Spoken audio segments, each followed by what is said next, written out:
जिले में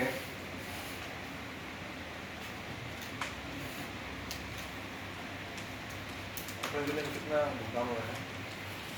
7 से लेकर अब तक लगभग 24 करोड़ रुपए का भुगतान हो चुका है। तो मोटा मोटा देखा जाए तो जो आयुष्मान कार्ड के पात्र हैं, जिनके पास कार्ड हैं, क्योंकि 3,58,000 के करीब पात्र हैं, उसमें से 2,63,63,000 का तो कार्ड बना के दिया जा चुका है। कुछ भ्रांतियां हैं लोगों के मन में, उसके बारे में मैं आपको बताना चाहूँगा कि जिसका कार्ड नहीं भी बना है, अगर वो पात्रता की लिस्ट में आ गया है, कार्ड को एजेंसी सेंट्रली बना के भेज रही है, तो वो केवल अपना परिवार पहचान पत्र नंबर बता करके और उसका लाभ ले सकता है, कैशलेस ट्रीटमेंट। दूसरी चीज इसके अंदर ये है कि जो केंद्र सरकार की आयुष्मान भवन योजना थी, उस योजना में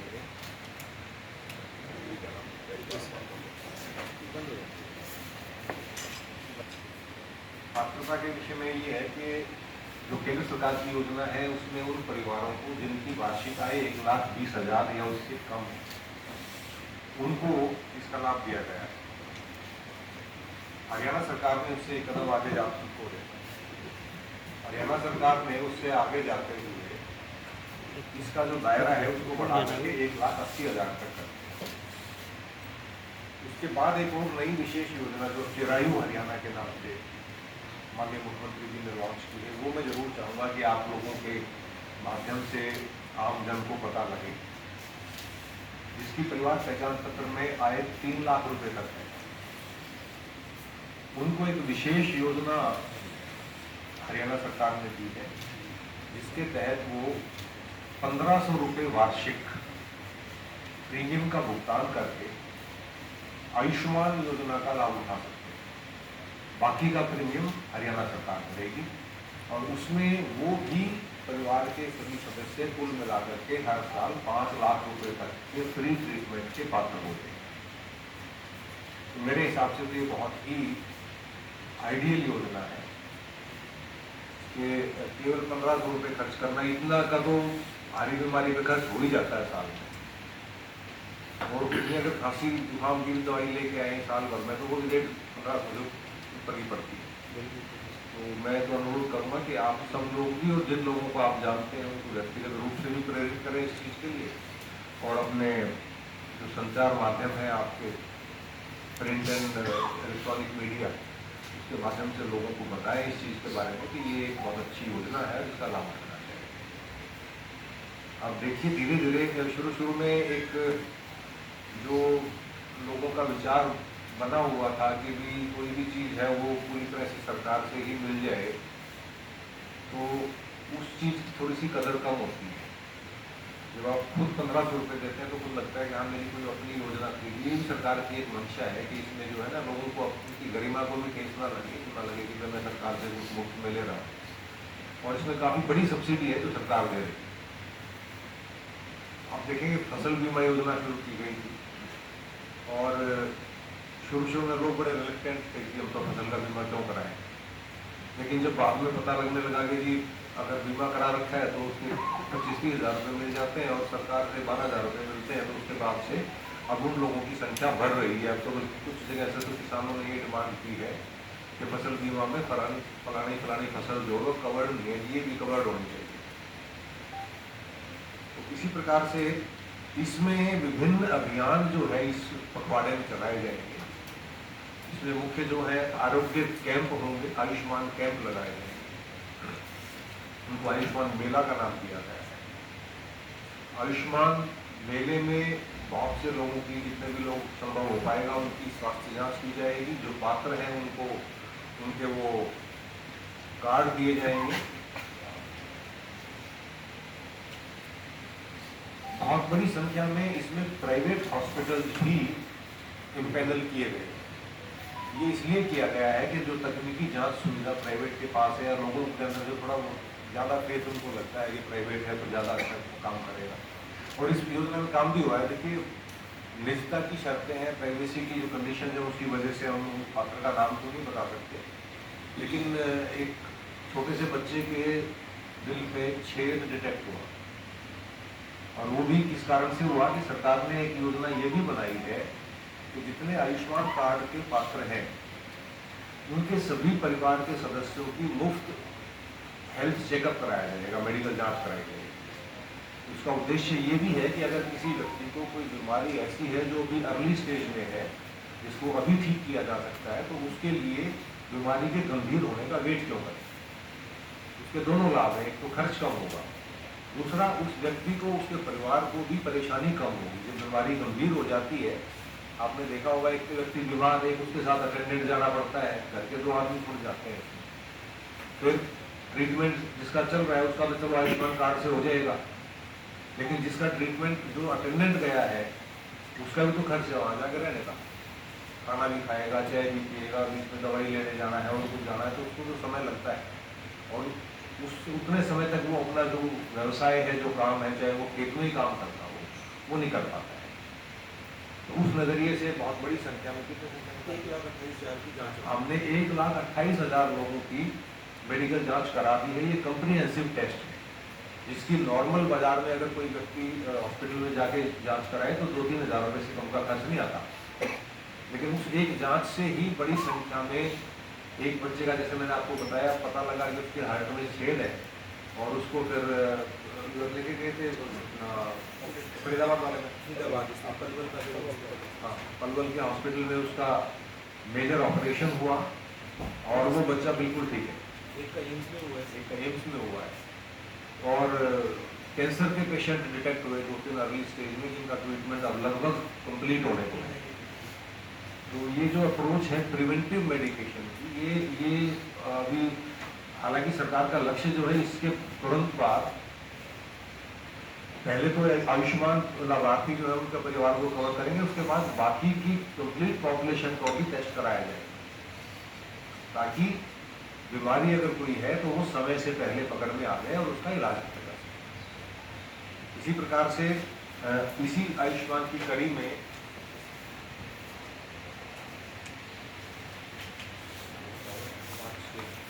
काफी अभियान चलाया जा रहा है। माननीय प्रधानमंत्री जी का अभियान है, उसके अलावा टीबी मुक्त भारत का भी अभियान चलाया जा रहा है।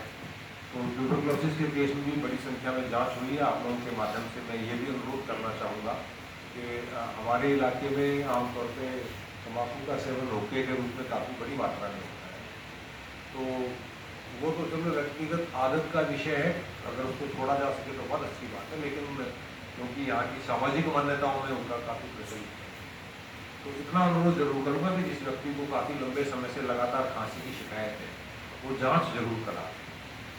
और टीबी के विषय में एक अनुरोध ये भी करना चाहूँगा कि जो टीबी के डार्ट्स वाला कोर्स है, उसमें शुरू के 1-2 महीने के बाद बड़ा रिलीफ महसूस होता है कि अब तो हो गए ठीक, और वो व्यक्ति दवाई छोड़ देता है। वो कभी भी ऐसी गलती ना करें, उसके बाद वो स्ट्रेन और भी ज़्यादा मजबूत हो जाता है, उसको ट्रीटमेंट करने में और लंबा समय लगता है। इसके लिए भी सरकार ने एक योजना बनाई है, बड़ी अच्छी योजना, जन भागीदारी की योजना है, निक्षय मित्र योजना। उसमें विभिन्न सामाजिक संस्थाओं ने, विभिन्न व्यक्तिगत लोगों ने भी एक टीबी पेशेंट को अडॉप्ट किया है। हमारे एनटीपीसी ने लगभग 750 टीबी पेशेंट्स को अडॉप्ट किया है। अडॉप्ट का मतलब ये है कि एक तो वो ये सुनिश्चित करें कि वो व्यक्ति अपनी दवा समय पे लेता रहे, और टीबी की दवाई के दौरान अच्छी डाइट की जरूरत होती है, तो वो लोग उनको डाइट के तौर पर भी सपोर्ट कर रहे हैं। जिन व्यक्तियों के पास इस तरह की हैसियत नहीं है, इस तरह की व्यवस्था नहीं है कि जो अच्छी डाइट या बादाम वगैरह खा सके, तो उनको उसके लिए सपोर्टिंग डाइट भी हो दे रहे हैं। तो ये भी मैं आपसे अनुरोध करूँगा कि ट्यूबरक्लोसिस के बारे में लोगों में अवेयरनेस फैलाएं। पहले हफ्ते में 17 सितंबर से 23 सितंबर तक एनसीडी स्क्रीनिंग और आभा ID generation, cancer screening, Ayushman card और आयुष्मान कार्ड का वितरण, ये मुख्य गतिविधियां रहेंगी। आभा आईडी के बारे में भी मैं आपको बता दूं, ये एक योजना आयुष्मान भव का लघु रूप है। आभा आईडी ये देश के प्रत्येक नागरिक के लिए है, स्टेट के प्रत्येक नागरिक के लिए। इसमें केवल इतना करना है कि जब भी आप किसी हॉस्पिटल में ट्रीटमेंट के लिए जाते हैं, आप अपने आधार नंबर से अपने ट्रीटमेंट को लिंक कर दें। तो कोई आपको आर्थिक लाभ नहीं मिलेगा, लेकिन जो लाभ मिलने वाला है वो मैं आपको बताता हूँ। आमतौर पे क्या होता है कि हम एक बार किसी विषय में इलाज करवाते हैं,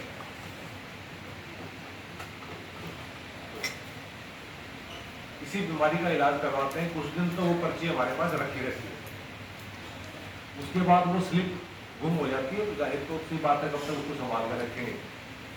और उसके बाद साल 6 महीने बाद कभी आप जाते हैं तो डॉक्टर पूछता है, जी आपको कोई पेनिसिलिन का टीका पहले लगा था क्या?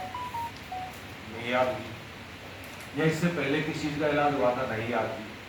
आभा आईडी बनाने के बाद आपकी जो भी डायग्नोसिस होगा, जो भी जांच होगी, जो भी डॉक्टर का निष्कर्ष होगा, जो दवाइयाँ आपको दी जाएंगी, वो आपकी आभा आईडी पे अपलोड रहेंगी। उसके बाद देश के किसी भी कोने में अगर आपको दोबारा किसी विषय में ट्रीटमेंट करने की जरूरत पड़ती है, तो आप केवल अपने आधार नंबर से अपने पूरी पिछली मेडिकल हिस्ट्री निकाल सकते हैं।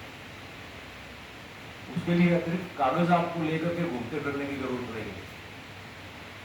ये इसलिए भी लाभदायक है कि आपको अगर कोई टेलीमेडिसिन, जो कि आजकल बड़ी संख्या में, बड़ी मात्रा में आ गई है, टेलीमेडिसिन से भी कंसल्ट करना है, तो आपका बहुत लंबा समय बचता है डॉक्टर को पूरा एक्सप्लेन करने में। आप केवल अपना आभार ही बता दें और वो आपको इमीडिएटली देख के बता देगा कि ठीक है, आपका ये ट्रीटमेंट हुआ था, ये ट्रीटमेंट अब आपके होने बाकी है।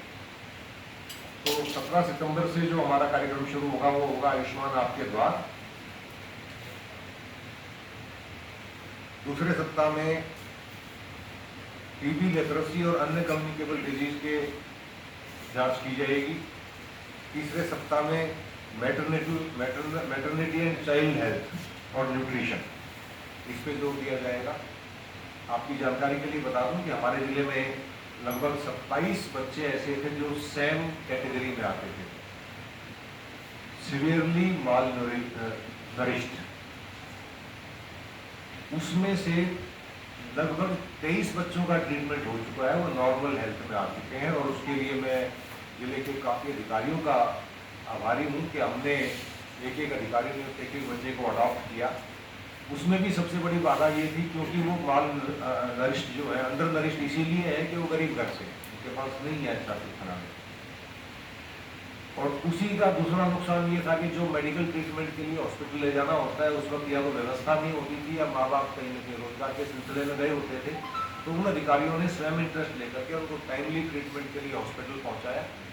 और उसका रिजल्ट ये है कि उनमें से लगभग 23 या 24 बच्चे जो है पूरी तरह ट्रीट हो चुके हैं। इसी प्रकार से मैन चिल्ड्रन है, मॉडरेटली अंडर नरिश्ड जो बच्चे बोलते हैं, उनकी संख्या भी काफ़ी बड़ी संख्या में हमारे सामने आई है। जो हमारे आंगनवाड़ी केंद्र हैं, जहाँ पर नियमित तौर पर बच्चों की स्वास्थ्य जांच की जाती है, बेसिक स्वास्थ्य जांच, मैं ये नहीं कर रहा हूँ कि कोई डिटेल्ड एनालिसिस, जैसे हाइट, वेट, ग्रोथ वगैरह का जो जांच की जाती है, वो अभी तक रजिस्टर के तौर पे वो आंगनवाड़ी की जो वर्कर थे वो अपने पास रखते। अब उसको भी ऑनलाइन कर दिया गया है। तो अभी हमारा जो स्वास्थ्य विभाग है वो चंडीगढ़ से बैठे बैठे सीएमओ अपने सिविल हॉस्पिटल के ऑफिस में बैठ करके ये पता लगा सकते हैं कि हमारी आंगनवाड़ियों में से किस आंगनवाड़ी में जो बच्चा है उसकी ग्रोथ या उसका जो शरीर का विकास है वो समुचित नहीं हो पा रहा है, और उसी वक्त उसकी ट्रीटमेंट की व्यवस्था की जा सकती है। तो इस प्रकार से हेल्थ के विषय में हरियाणा सरकार ने ये जो दूरगामी प्रभाव वाले कदम उठाए हैं, प्रिवेंटिव एग्जामिनेशन का, आयुष्मान कार्ड का, चिरायु हरियाणा, निरोगी हरियाणा, इन सब के माध्यम से प्रयास ये है कि नंबर 1 तो कोई व्यक्ति बीमार ना हो। उसके लिए 2 कदम उठाए गए। भारत सरकार ने स्वच्छ भारत अभियान चलाया। स्वच्छ भारत अभियान के बाद से, ओपन डेफिकेशन बंद होने के बाद से, जो इंटेस्टाइनल डिजीज थी, जो पाचन तंत्र से संबंधित बीमारियां थी, उसकी संख्या में बहुत कमी आई है। उसी प्रकार से जो हेल्थ सपोर्ट या न्यूट्रिशन सपोर्ट का कार्यक्रम चलाया, योग दिवस का जो कार्यक्रम चलाया, अंतर्राष्ट्रीय योग दिवस और योगशालाएं जो बनाई हैं, चाहे उससे कम संख्या में लोग अभी तक प्रभावित हुए हो, लेकिन ये चीज़ देखने में बड़ी अच्छी लगती है कि तकरीबन पार्क्स में अगर आप सुबह जाओ तो काफ़ी लोग जो है अब योग का अभ्यास करते हुए दिखते हैं। तो उस प्रकार से प्रिवेंटिव के बाद फिर भी अगर कोई बीमार हो जाता है तो किसी व्यक्ति को लाचारी में हाथ ना फैलाना पड़े, कोई अपना घर का कोई टूम वगैरह जो है गैंड ना रखनी पड़े, कोई जमीन ना बेचनी पड़ जाए। उसके लिए उन अंत्योदय परिवारों को आयुष्मान कार्ड की मदद से 5 लाख रुपए तक के ट्रीटमेंट की सुविधा दी। इसी कड़ी को आगे बढ़ाते हुए अब सरकार ने निरोगी हरियाणा और चिरायु हरियाणा के जरिए और अधिक परिवारों को कवर करने की कोशिश की है, जिसमें 1,80,000 से 3 लाख तक की आय वर्ग के जो लोग हैं केवल 1500 रुपये का भुगतान करके मेडिकल इंश्योरेंस की, एक तरह से ये मेडिकल इंश्योरेंस ही है जो हम आमतौर पर मेडिक्लेम या वो अन्य पॉलिसीज लेते हैं। ये बिल्कुल कैशलेस पॉलिसी है, आपको केवल उसका कार्ड दिखाना है। जिन व्यक्तियों के कार्ड अभी प्राप्त नहीं हुए हैं उन्हें केवल अपना आधार और परिवार पहचान पत्र दिखाना है, जिसके आधार पर उसका लाभ उठा सकते हैं। 2 अक्टूबर को राष्ट्रपिता महात्मा गांधी जी के जन्म दिवस पर सभी गांवों में और सभी वार्डों में आयुष्मान सभा का आयोजन किया जाएगा, जिसके अंदर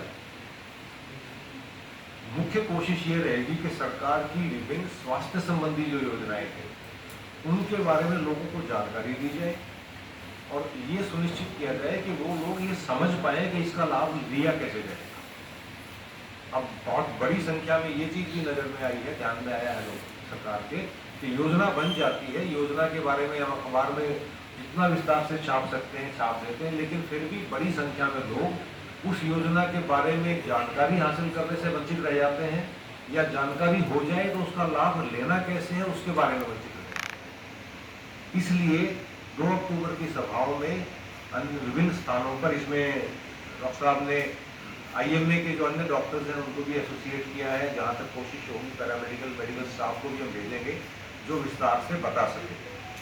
उसके अलावा ये सभी योजनाएं स्वास्थ्य विभाग के पोर्टल पे या सरल हरियाणा के पोर्टल पे उपलब्ध है। तो जितने भी पढ़े लिखे नागरिक हैं जो मोबाइल फोन का इंटरनेट का प्रयोग करते हैं, मैं आप लोगों के माध्यम से उनसे भी अनुरोध करूंगा कि अगर आपके मोहल्ले में, आपके वार्ड में, आपके गांव में कोई ऐसा वंचित व्यक्ति है जो खुद पढ़ा लिखा नहीं है, तो कृपा करके उसकी हेल्प कर दें। उसकी जो आर्थिक स्थिति है, जो उसकी पारिवारिक स्थिति है, उसको ध्यान में रखते हुए अगर आप सरल हरियाणा पे सर्च करेंगे तो आपको निश्चित तौर पर कोई न कोई ऐसी योजना मिल जाएगी जिसके माध्यम से उस व्यक्ति की मदद की जा सकती है।